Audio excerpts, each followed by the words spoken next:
Yo, what up? My name is Mariah McKiernan Allen and I'm with Strength to the People.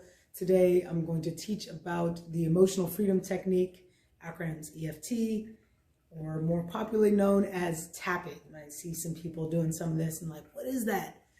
So EFT, or tapping, I'll use those terms interchangeably, is a very powerful tool for being able to shift out heavy emotions, pain, inability to sleep, improve performance, and to make all kinds of breakthroughs in your life.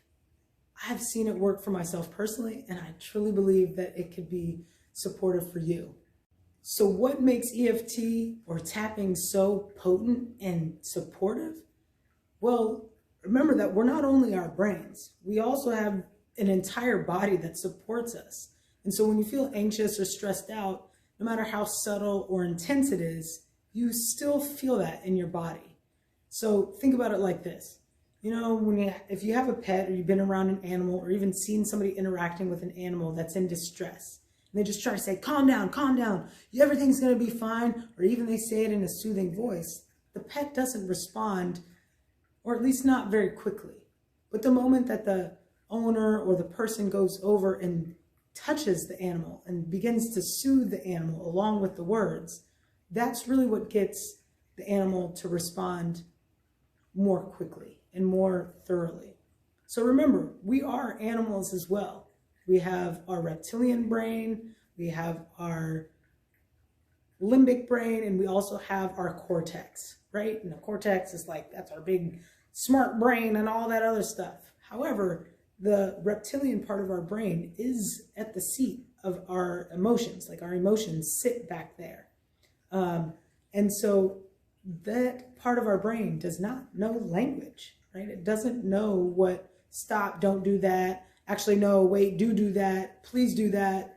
It doesn't really respond in that same way. So when we add in what we're experiencing along with physical stimulation to move those emotions and those feelings along, will yield greater results.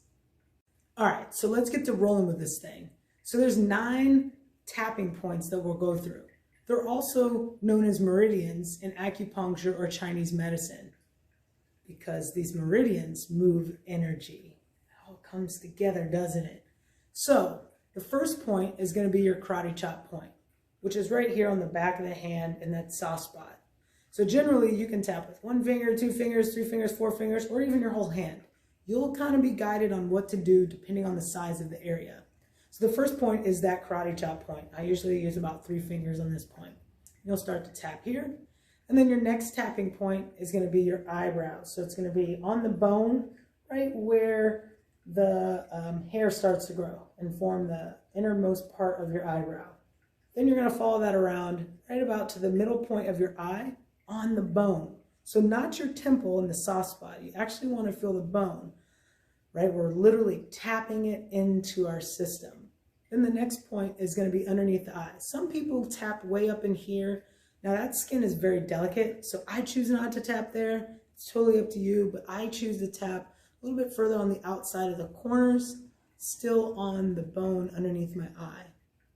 Then we've got the point underneath your nose, which is between your top lip and the bottom of your nose.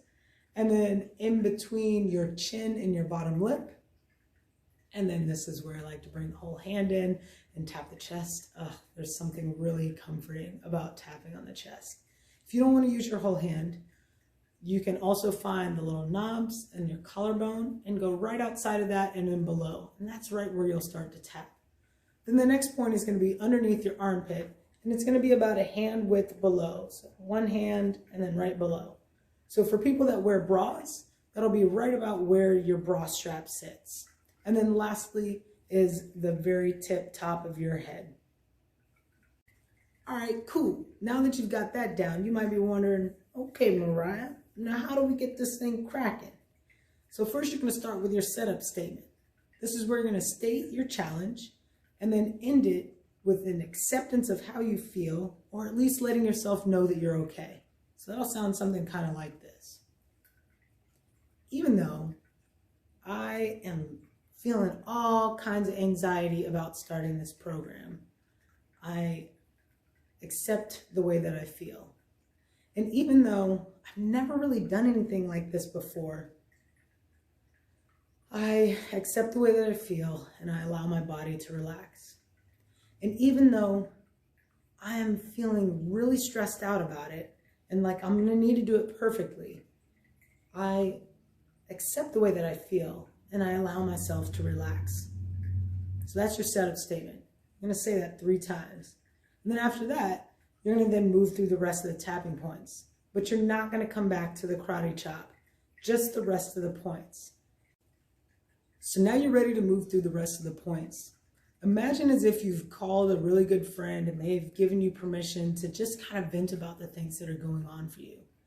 Remember to really envision the things that you're experiencing in your body, the things that's causing this anxiety.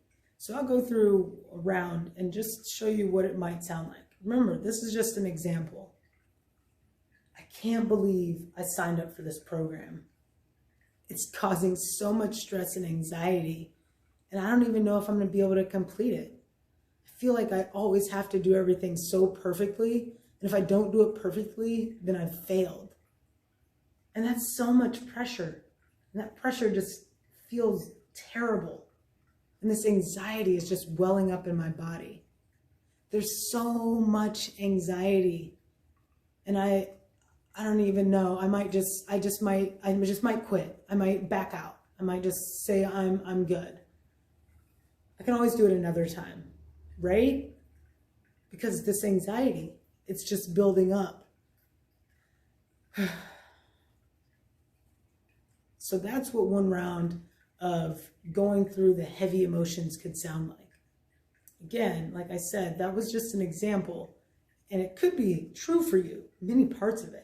But really what's important is for you to drum up what you're really feeling and insert those into those tapping points.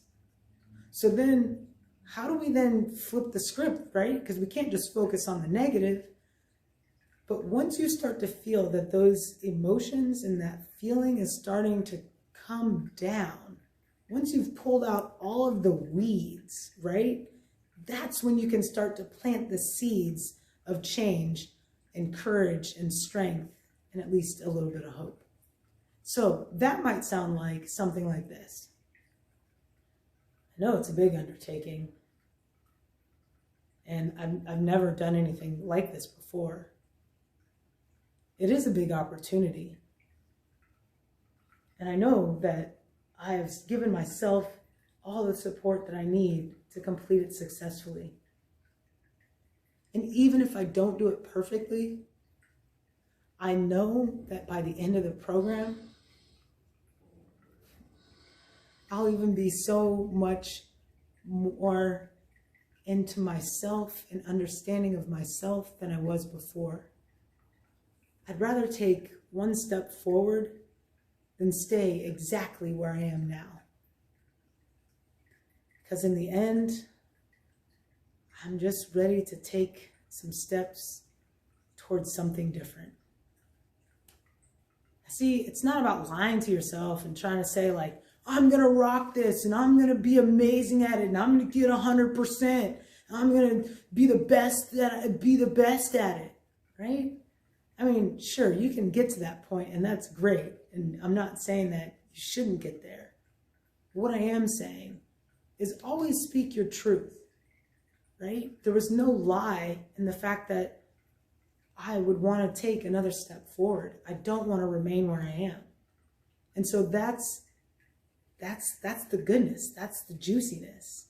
Is once you're able to clear out all the muck, then you can see clearly. Then you can let go of the heaviness and step into the present. Well, I've had a lot of fun teaching you about the emotional freedom technique, otherwise known as tapping. I have a couple of tips for you before I close out. One is that, if you're doing this before bed and you're finding that tapping is too stimulating, something else you can do is try rubbing on these points or just applying some pressure instead of actually tapping. And that sometimes allows you to relax a little bit more and not get stimulated, especially if you're working on trying to go to sleep. Another thing is that if you're in a place where you can't speak out loud, or maybe you just don't want to speak out loud, you can also still close your eyes and go in mentally and envision all of those things that you're experiencing and say them in your head as you're going through the tapping points. That's it for me. I hope this has been very supportive and informational, and I look forward to hearing about how tapping has supported you in overcoming your stress, your anxiety, making changes, increasing production, getting better sleep, and so much more. Take care. Peace.